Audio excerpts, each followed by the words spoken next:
un repos réservé au peuple de Dieu. Chers frères, chères sœurs, chers amis, nous vous souhaitons la bienvenue à l'écoute du message de ce matin, un repos réservé au peuple de Dieu. Message qui reprend le thème du repos que nous avons abordé 2 dimanches de cela en 2 parties sous le titre du repos pour notre âme. Aujourd'hui, c'est la 3e partie. Notre lecture est tirée du chapitre 4 de l'Épître aux Hébreux. Au préalable, je vous donne le contexte général de cet épître.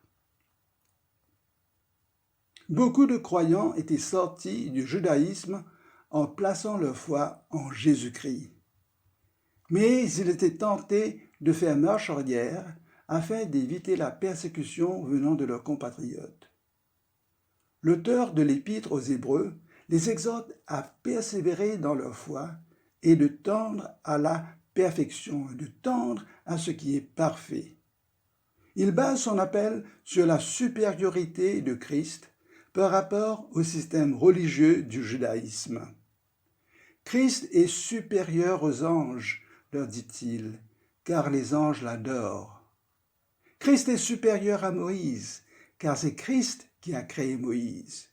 Christ est supérieur au système de prêtrise d'Aaron, car le sacrifice de Jésus à la croix n'est pas répétitif. Christ s'est offert lui-même une fois pour toutes. Christ est supérieur à la loi mosaïque, car Christ est le médiateur d'une meilleure alliance qui remplace et qui met un terme à l'ancienne. Il est donc plus avantageux, leur écrit-il, d'être en sécurité en Christ que de demeurer hors du salut en abandonnant ou en rejetant Christ. Je vous donne maintenant la lecture du texte du jour, l'Épître aux Hébreux, le chapitre 4, les versets 1 à 11. Hébreux 4, 1 à 11. Craignons donc, tandis que la promesse d'entrer dans son repos subsiste encore, qu'aucun de vous ne paraisse être venu trop tard. Car cette bonne nouvelle nous a été annoncée aussi bien qu'à eux, c'est-à-dire les anciens Israélites, mais la parole qui leur fut annoncée ne leur servit de rien, parce qu'elle ne trouva pas de foi chez ceux qui l'entendirent. Pour nous qui avons cru, nous entrons dans le repos, selon qu'il dit, « Je jurai dans ma colère, ils n'entreront pas dans mon repos. » Dieu dit cela, quoique ses œuvres eussent été achevées depuis la création du monde. Car il a parlé quelque part ainsi du 7e jour. Et Dieu se reposa de toutes ses œuvres le 7e jour. Et ici encore, ils n'entreront pas dans mon repos. Or, puisqu'il est réservé à quelques-uns d'y entrer, et que ceux à qui d'abord la promesse a été faite n'y sont pas entrés à cause de leur désobéissance, Dieu fixe de nouveau un jour, aujourd'hui, en disant dans David, si longtemps après, comme il est dit plus haut, aujourd'hui, si vous entendez sa voix, n'endurcissez pas vos cœurs. Car si Josué leur eût donné le repos, il ne parlerait pas après cela d'un autre jour. Il y a donc un repos de sabbat réservé au peuple de Dieu. Car celui qui entre dans le repos de Dieu se repose de ses œuvres, comme Dieu s'est reposé des siennes. Et forçons-nous donc d'entrer dans ce repos, afin que personne ne tombe en donnant le même exemple de désobéissance. Fin de citation. Je voudrais vous parler tout d'abord du concept de la boucle. Il est bon de savoir que la Bible forme une boucle, c'est-à-dire que la fin du Nouveau Testament rejoint le début de l'Ancien Testament. Par exemple, l'arbre de vie est mentionné au verset 9 du chapitre 2 de la Genèse, qui est le premier livre de la Bible. Mais l'accès à cet arbre de vie est interdit à Adam et à Ève après leur désobéissance à Dieu. Leur désobéissance se rapporte à leur transgression délibérée de l'ordre de Dieu de ne pas manger de l'arbre de la connaissance du bien et du mal. En effet, au verset 24 du chapitre 3 de la Genèse, nous lisons, et je cite, « C'est ainsi que Dieu chassa Adam, et il mit à l'orient du jardin d'Éden les chérubins qui agitent une épée flamboyante pour garder le chemin de l'arbre de vie. » Cela veut dire pour lui barrer la route vers l'arbre de vie. Or, dans le livre de l'Apocalypse, qui est le dernier livre de la Bible, Jésus fait cette promesse aux croyants de l'église d'Éphèse. Et je cite, « Que celui qui a des oreilles entende ce que l'Esprit dit aux églises. À celui qui vaincra, je donnerai à manger de l'arbre de vie qui est dans le paradis de Dieu. » Fin de citation. En d'autres termes, après avoir versé son sang pour la réconciliation de l'humanité avec Dieu, Jésus redonne l'accès à l'arbre de vie à tous ceux qui se sont purifiés de leurs péchés en plaçant leur foi en son sacrifice d'expiation et qui persévèrent dans la foi en lui. Et dans le dernier chapitre de l'Apocalypse, nous lisons « Au milieu de la place de la ville et sur les deux bords du fleuve, il y avait un arbre de vie, produisant 12 fois des fruits, rendant son fruit chaque mois, et dont les feuilles servaient à la guérison des nations. » Fin de citation. Donc nous voyons que la boucle est bouclée par la grâce de Dieu en Jésus-Christ, qui rouvre l'accès à l'arbre de vie, à l'homme nouveau, car Christ est la vie, et sa vie est la lumière des hommes. Le second exemple de la boucle concerne justement le titre du message de ce jour, un repos réservé au peuple de Dieu. Le repos que Dieu s'accorde après la création dans la Genèse, il le donne à tous les croyants en Christ, car Christ a obtenu ce repos en faveur de tous les pécheurs repentants qui ont placé leur confiance en Christ, leur Sauveur. Le repos institué au début de la Bible est accordé gratuitement dans le Nouveau Testament. Ici, j'attire votre attention sur le fait qu'en Jésus-Christ, par la foi en Christ, en sa mort et en sa résurrection, Dieu nous accorde les mêmes privilèges que les siens. À vrai dire, la promesse nous est faite d'un double privilège, celui de Dieu et celui de Christ. Nous y reviendrons dans un instant. L'emphase, en ce qui concerne notre texte de ce jour, sera mise sur le verset 9 du chapitre 4, Hébreux 4, 9, qui se lit ainsi, « Il y a donc un repos de sabbat réservé au peuple de Dieu. » Mais nous allons reprendre ce texte à partir du premier verset, Hébreux 4, 1 à 11, pour mieux saisir le raisonnement de l'auteur qui écrivait aux Hébreux convertis à Jésus-Christ. L'auteur de l'épître exhorte les Hébreux convertis de prendre garde contre toute incrédulité et de ne pas se détourner des promesses de Dieu en Jésus-Christ. Par la foi, les croyants hébreux étaient devenus participants de Christ.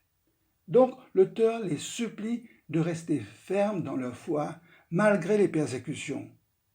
D'ailleurs, il leur dit que Dieu leur a parlé et qu'ils devaient être sensibles et faire preuve de foi. Autrement, ils subiraient le même sort que les Israélites qui avaient reçu les promesses à l'époque de Moïse et de Josué, mais qui n'avaient pas fait preuve de foi.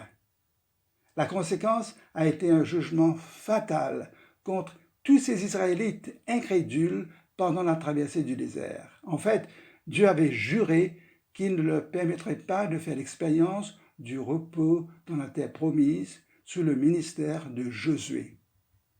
Et l'auteur exprime ici sa crainte que quelqu'un d'entre les Hébreux, par incrédulité, ne saisirait pas à temps la promesse d'entrer dans son repos, c'est-à-dire le repos de Dieu qui est toujours disponible et accessible. Voici 5 caractéristiques de ce repos pour le croyant. Le repos signifie la paix avec Dieu. Le repos signifie la délivrance d'un esprit d'esclavage. Le repos signifie la délivrance du fardeau de l'observance des cérémonies vaines. Le repos signifie la liberté du culte selon la bonne nouvelle de Jésus, c'est-à-dire l'Évangile.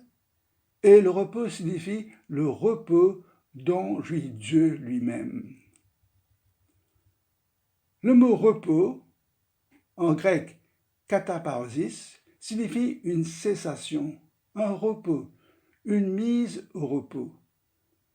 Dans le Nouveau Testament, il signifie repos en référence premièrement au repos de Dieu et deuxièmement, de manière générale, le mot s'applique à Dieu et à l'homme. D'une part, tous ceux qui ont ajouté foi à la promesse faite à l'époque de Moïse sont effectivement entrés dans ce repos physique accordé sous le leadership de Josué. D'autre part, ceux qui, parmi les Hébreux, ont cru, entrent dans le repos accordé par la foi en Jésus. Le verbe « entrons » au verset 3, « Nous qui avons cru, entrons dans ce repos », eh bien ce verbe est au présent, car la participation au repos est instantanée à l'acte de foi en Jésus. Je le répète, la participation au repos est instantanée à l'acte de foi en Jésus. C'est-à-dire, aussitôt qu'on croit, le fardeau des péchés tombe et on reçoit le repos de Jésus. Cet emploi du présent rejoint ce que Jésus dit en Jean 3, 36. Et je cite, « Celui qui croit au Fils a la vie éternelle. Celui qui ne croit pas au Fils ne verra point la vie, mais la colère de Dieu demeure sur lui. » Fin de citation.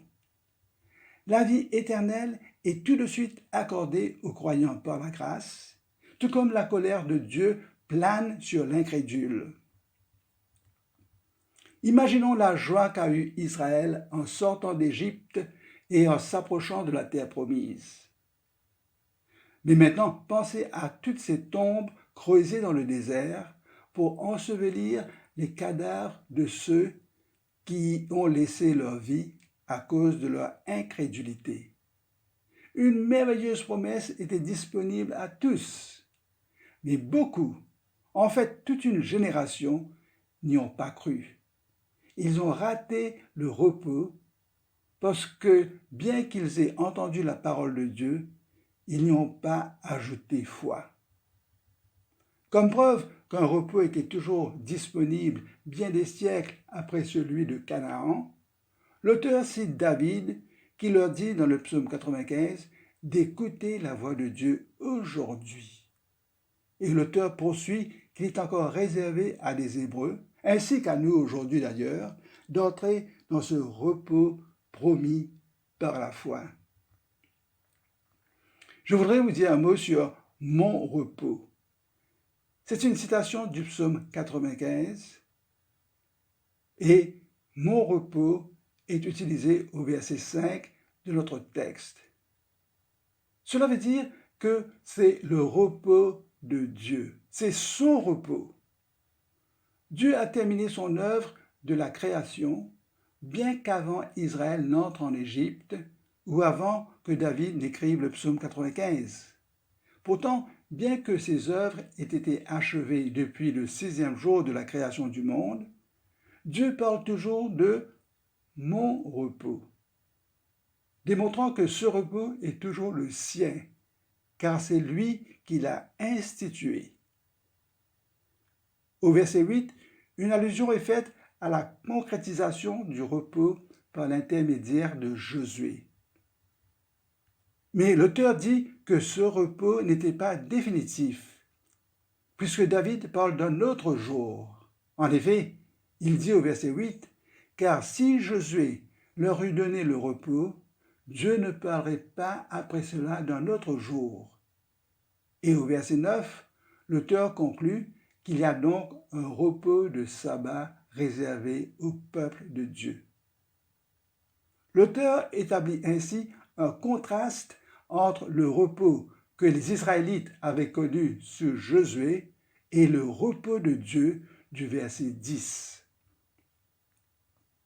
Remarquez que dans le verset 10, l'auteur ne fait aucune mention du repos qu'avaient connu les Israélites en Canaan. Il parle plutôt d'un repos de sabbat réservé au peuple de Dieu, c'est-à-dire un repos pour l'Église dans son intégralité. L'Église acquise par Jésus au prix de son sang, l'Église composée de toute tribu, de toute langue, de tout peuple et de toute nation. Et il poursuit au verset 10 et 11, et je cite, « Car celui qui entre dans le repos de Dieu se repose de ses œuvres, comme Dieu s'est reposé des siennes. Et forçons-nous donc d'entrer dans ce repos, afin que personne ne tombe en donnant le même exemple de désobéissance. » Et maintenant, nous reprenons Hébreux 4, 9. Il y a donc un repos de sabbat réservé au peuple de Dieu. Chers amis, c'est un repos spirituel étalé dans le temps, sur la terre, jusque dans l'éternité. Ce repos est la réalisation parfaite du repos annoncé pour Israël sous Josué. Le deuxième Josué, c'est-à-dire Jésus, achève à la perfection le repos que le premier Josué avait fait goûter comme une ombre aux Israélites. Jésus est plus grand que Moïse et Jésus est plus grand que le premier Josué. Ce repos n'est pas une chose, mais ce repos est un état d'être dans une personne, dans la personne de Jésus-Christ dans sa gloire. Ce repos est un repos spirituel qui commence ici-bas dès à présent par la foi et qui atteint sa complétude dans la gloire au ciel pour l'éternité. Troisièmement, ce repos est réservé au peuple de Dieu, ceux qui ont lavé leurs robes dans le sang de Jésus.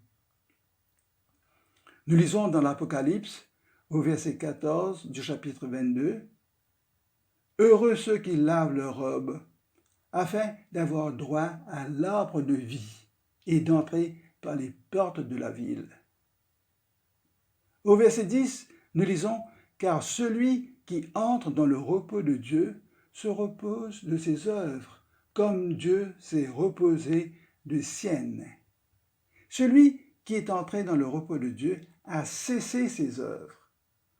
Entrer dans ce repos signifie ne plus avoir besoin de fournir des efforts associés à des actes ou à des cérémonies religieuses pour essayer d'obtenir la grâce de Dieu.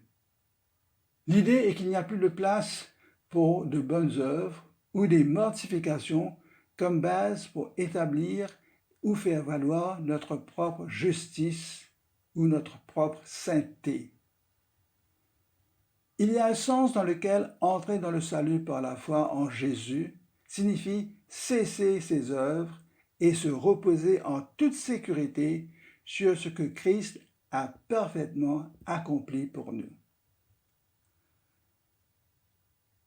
Se repose de ses œuvres comme Dieu s'est reposé des siennes. Cette cessation des œuvres personnelles afin de mériter la sainteté, eh bien, cette cessation ouvre la voie pour la foi en vue de notre entrée dans le repos de sabbat. Dieu s'est reposé de ses œuvres lors du sabbat originel en Genèse au chapitre 2, verset 2. Parce que l'œuvre de la création était terminée.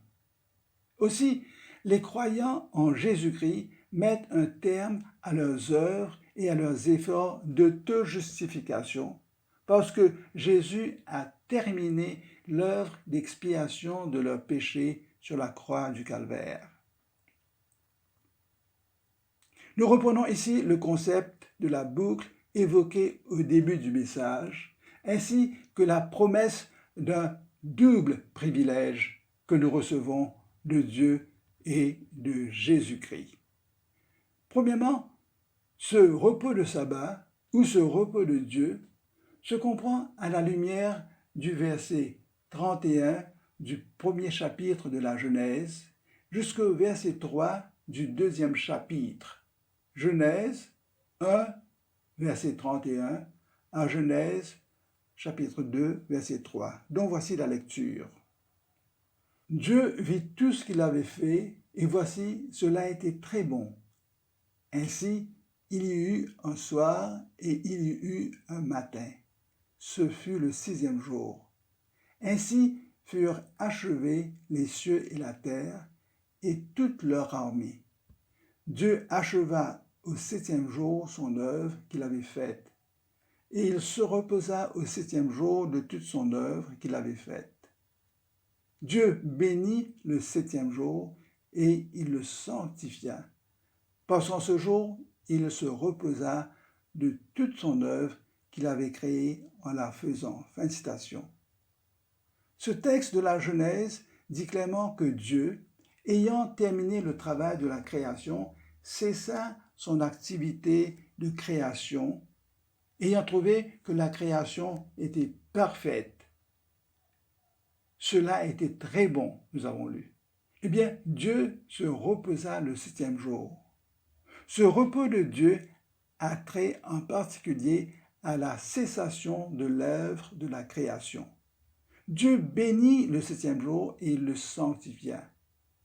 C'est un jour mis à part après l'achèvement de la création des cieux, de la terre et de tout ce qu'il renferme. Deuxièmement, en se prenant comme exemple, Dieu donne à Moïse le commandement concernant l'observance du 7e jour comme le jour du repos pour Israël. Voici ce commandement. Souviens-toi du jour du repos pour le sanctifier. Tu travailleras 6 jours et tu feras tout ton ouvrage. Mais le 7e jour est le jour du repos de l'Éternel ton Dieu. Tu ne feras aucun ouvrage, ni toi, ni ton fils, ni ta fille, ni ton serviteur, ni ta servante, ni ton bétail, ni l'étranger qui est dans tes portes.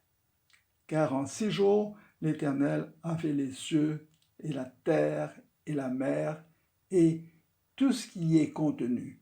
Il s'est reposé le 7e jour. C'est pourquoi l'Éternel a béni le jour du repos et l'a sanctifié. Fin de citation.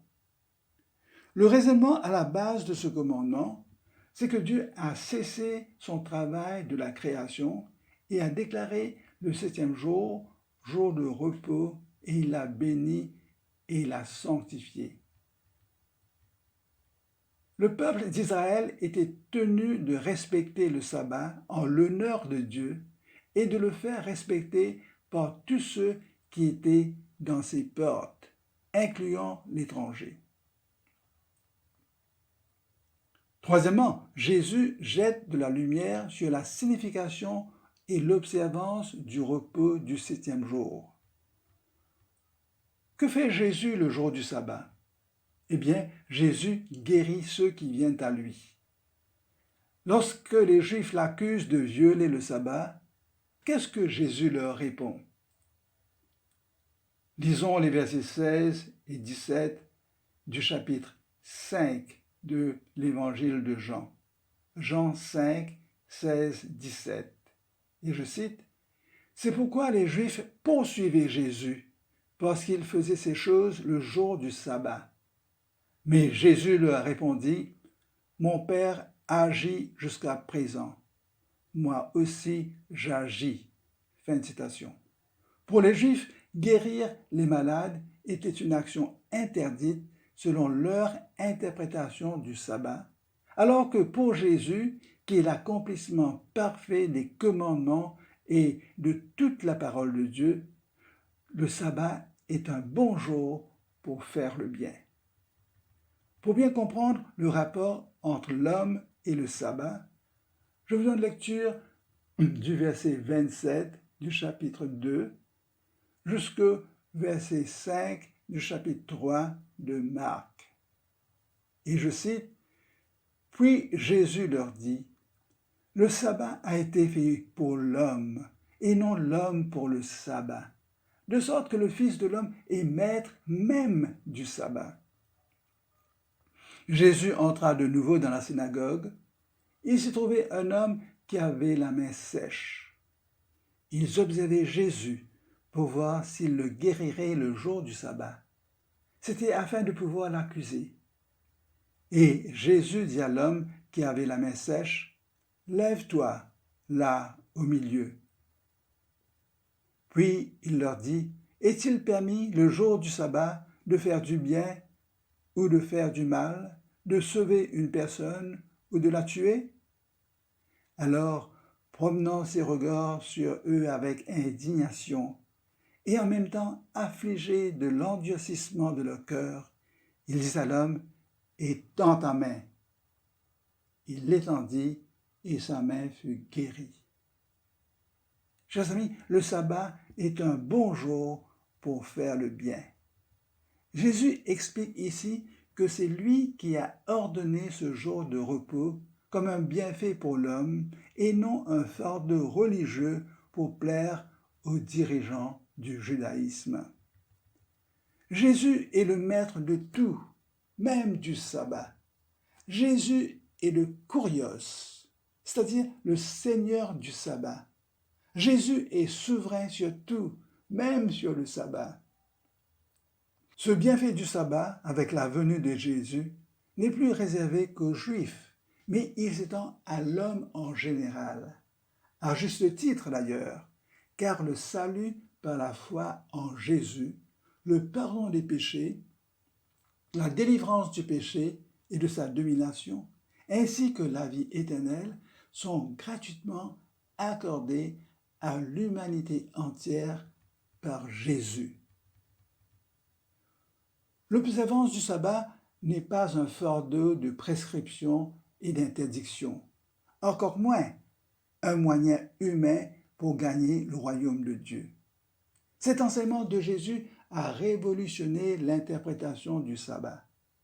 Ce repos est nécessaire pour le renouvellement physique et il permet à l'homme de se ressourcer. Mais ce repos ne doit pas être un joug spirituel additionnel sur le cou de l'homme. Le croyant s'est déjà débarrassé des jougs religieux pour se mettre sous le doux joug de Jésus. En ce faisant, le croyant a obtenu le repos pour son âme. Le repos de Jésus, le repos en Jésus, va bien au-delà du repos d'un jour pour notre corps.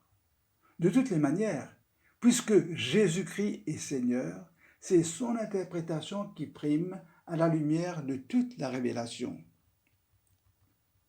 Est-il nécessaire de vous dire que Jésus a accompli parfaitement tous les commandements de Dieu? D'ailleurs, nous lisons dans Romains, le verset 4 du chapitre 10, Romains 10, 4, nous lisons que Jésus est la fin de la loi, c'est-à-dire qu'il a observé la loi à la perfection afin d'accorder la justification, c'est-à-dire la sainteté divine, à tous ceux qui se confient en lui. Pour Jésus, le sabbat n'a jamais été un problème, ni un fardeau. D'ailleurs, il est intéressant de noter que dans la charte du royaume, dans Matthieu, les chapitres 5 à 7, aucune prescription particulière n'est faite concernant l'observance du sabbat. Jésus savait que le repos de sabbat se trouve en lui, et son interprétation du sabbat a inspiré l'apôtre Paul et a été réitérée par l'apôtre Paul dans l'épître aux Colossiens, que je cite, « Que personne donc ne vous juge au sujet du manger ou du boire, au sujet d'une fête, d'une nouvelle lune ou des sabbats. C'était l'ombre des choses à venir, mais le corps est en Christ. » Fin de citation. L'apôtre le redit ici.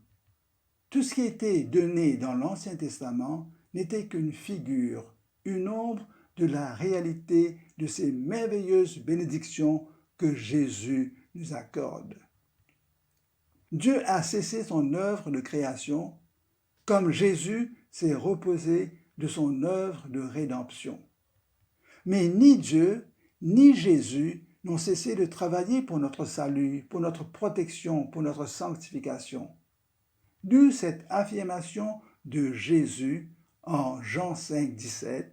« Mon Père agit jusqu'à présent, moi aussi j'agis. » Nous voudrions saisir cette opportunité pour vous rappeler 2 points.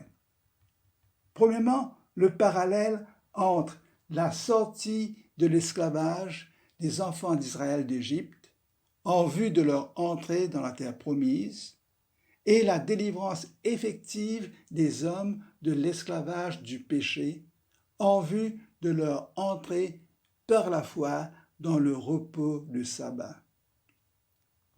Ces 2 actes de libération, ces 2 actes de délivrance sont une démonstration du bras puissant de Dieu. Deuxième point, c'est une nouvelle génération d'Israélites qui a fait l'expérience du repos physique de la terre promise, tout comme ce sont de nouvelles créatures par la foi en Christ qui font l'expérience du repos de sabbat. C'est la conclusion logique qui découle du titre du message en forme d'une question. Voici la question. Quel est le repos qui est réservé au peuple de Dieu?